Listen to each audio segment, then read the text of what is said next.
निराकार गुरु गुरु रे निर्गुण गुरु सृष्टिकर गुरु विश्वंभर गुरु विण नो हे साधु मुनि जन गुरु विण साहू कैसे जीवन गुरु विण नाही नर नारायण गुरु चरिताचे कर पारायण।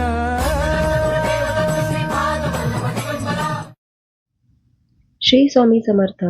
आज आपण श्री गुरुचरित्रातील अध्याय 10 ते 21 यामधील सुंदर आणि प्रेरणादायी कथा अगदी सोप्या भाषेत जाणून घेणार आहोत। मागील भागात आपण श्रीपाद श्री वल्लभांचा अवताराची माहिती पाहिली। आता पुढे आपण भक्तांवरील कृपा आणि चमत्कार अनुभवूया। श्री गणेशाय नमः, श्री सरस्वती नमः, श्री गुरुदेव दत्त। सुरुवात होते एका अत्यंत गरीब पण श्रद्धाळू ब्राह्मणाच्या कथेनं। त्या ब्राह्मणाच्या घरी दारिद्र्य इतकं होतं की 2 वेळचं अन्नही मिळणं कठीण झालं होतं। पण त्यांची गुरु आणि भगवान दत्तात्रय यावरील श्रद्धा मात्र कधीच कमी झाली नाही। एके दिवशी श्रीपाद श्री वल्लभ त्यांच्या घरी भिक्षेसाठी आले। घरात काहीच नसतानाही ब्राह्मण दाम्पत्याने प्रेमाने त्यांचे स्वागत केले। त्यांच्या भक्तीवर प्रसन्न होऊन श्रीपादांनी कृपा केली आणि त्यांच्या घराचं दारिद्र्य नाहीसं झालं। यावरून आपल्याला समजतं की गुरूंवर नितांत श्रद्धा ठेवली तर संकट दूर होतात। पुढील अध्यायात एक भक्त अनेक वर्ष अपत्यासाठी प्रार्थना करत असतो। श्रीपाद त्याला आशीर्वाद देतात आणि काही काळात त्याच्या घरी पुत्ररत्नाचा जन्म होतो।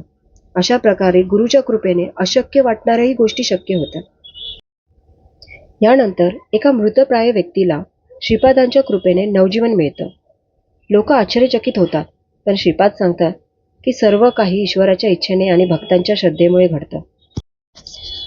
पुढे एक गर्विष्ठ पंडित आपल्या ज्ञानाचा अभिमान बाळगून श्रीपादाशी वाद घालण्यासाठी येतो, पण श्रीपाद त्यांचा अहंकार क्षणात दूर करतात।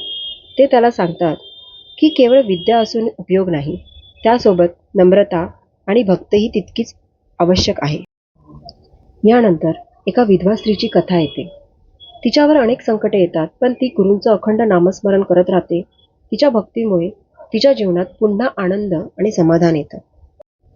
पुढील अध्यायांमध्ये श्रीपाद अनेक भक्तांची दुःख दूर करतात, रोग बरे करतात, संकटातून मुक्त करतात आणि धर्माचे महत्त्व सांगतात। ते लोकांना सत्य, दया, सेवा, संयम आणि गुरुसेवा यांचा उपदेश देतात। ते सांगतात की जो मनुष्य आई वडिलांची सेवा करतो, सत्याचा मार्ग धरतो आणि गुरुच्या चरणी श्रद्धा ठेवतो, त्याच्यावर परमेश्वराची कृपा सदैव राहते। अध्याय 20 आणि 21 मध्ये श्रीपाद श्री वल्लभ आपल्याला अवतार कार्याची पूर्तता करण्याची वेळ जवळ आल्याचे संकेत देतात।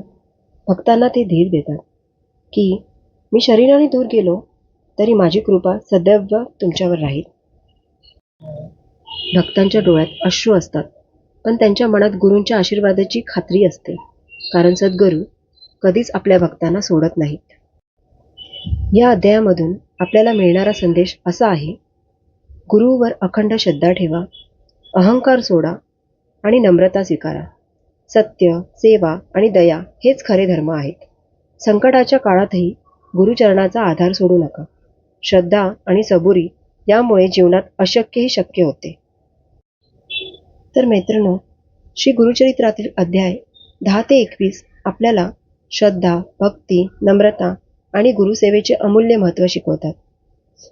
व्हिडिओ आवडला असेल तर नक्की लाईक करा, शेअर करा आणि अशा श्री गुरुचरित्राच्या पुढील अध्यायांचा गोष्टरूप प्रवास ऐकण्यासाठी आपल्या चॅनलला नक्की सबस्क्राईब करा। श्री गुरुदेव दत्त, श्री स्वामी समर्थ।